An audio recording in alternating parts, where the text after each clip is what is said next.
आप सबको जय मसीह की। सुबह के समय हम एक वचन अध्ययन करेंगे जो यिर्मयाह की पुस्तक 31वें अध्याय के 9वें वचन से है।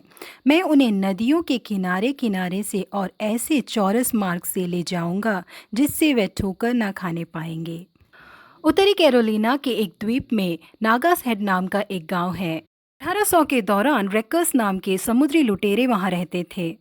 उनका लक्ष्य केवल इतना ही था कि वो टूटे हुए उस समुद्री जहाज के टुकड़ों को ले जाए और उसमें जो सामान है उसे ले जाए। लेकिन वो पानी के जहाज अपने आप भटक कर नहीं टूटे होते। इन जहाज़ों को समुद्री लुटेरों ने राह भटकाया और ये आकर चट्टान से टकरा गए और इनके टुकड़े टुकड़े हो गए। ये समुद्री लुटेरे एक घोड़े के सिर के ऊपर एक लालटेन को बांध दिया करते थे और इसके बाद इस घोड़े को वो समुद्री लुटेरे एक समंदर के किनारे में आगे पीछे और ऊपर नीचे दौड़ाते थे। उस लालटेन की रोशनी को देखकर शायद कोई जहाज आगे जा रहा है करके उसी का पीछा करते हुए ये पानी के जहाज भी उसके पीछे जाने लगती।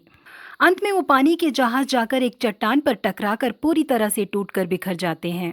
ऐसे ही समुद्री लुटेरों को पता चलता है कि वो जहाज जाकर चट्टान से टकरा चुका है। वो वहां पर पहुंचकर उसके टूटे हुए टुकड़ों को बटोरते हैं और उसके अंदर जो सामान है उसे लेकर चले जाते हैं।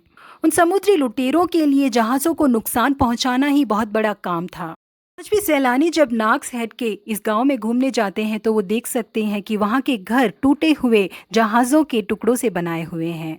इस तरह से राह भटकाकर पूरी तरह से तोड़े जाने वाले जहाजों की गिनती पूरे 2300 है। ये परमेश्वर के लोगों, बिल्कुल इसी तरह से शैतान भी बहुत ही तंत्र के साथ काम करता है।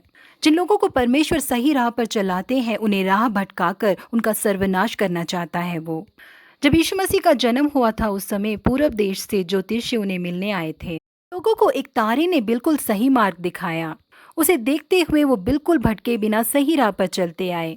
लेकिन उन लोगों को लगा कि यहूदियों का राजा है तो वो राजभवन में ही पैदा होगा करके वो राजभवन पहुंच गए। वहां पहुंचकर उन्होंने पूछा कि यहूदियों का राजा जिसका जन्म हुआ है कहाँ है, क्योंकि हमने पूरब में उसका तारा देखा है और उसको प्रणाम करने आए हैं।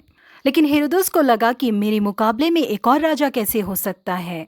हेरोदस ने उन्हें धोखा देकर यीशु मसीह को मारने की योजना से उनसे कहा, जाओ उस बालक के विषय में ठीक ठीक मालूम करो और जब वह मिल जाए तो मुझे समाचार दो ताकि मैं भी आकर उसको प्रणाम करूं। लेकिन अनुग्रहकारी परमेश्वर ने शास्त्रियों को स्वप्न में चेतावनी दी और उन्हें सही मार्ग पर चलाया।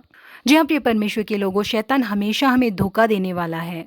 हमेशा हमारे जीवन में एक सर्वनाश को लाना चाहता है वो। लेकिन यीशु मसीह हमेशा हमें आशीषमय मार्ग में ही चलाते हैं। जी हाँ, यीशु मसीह ही सत्य मार्ग और जीवन है। इसलिए जो कोई भी यीशु मसीह पे विश्वास करता है वो कभी भी नहीं भटकेगा, वो सही मार्ग पर चलेगा। प्रभु आप सबों को आशीषित करे। Have a blessed day.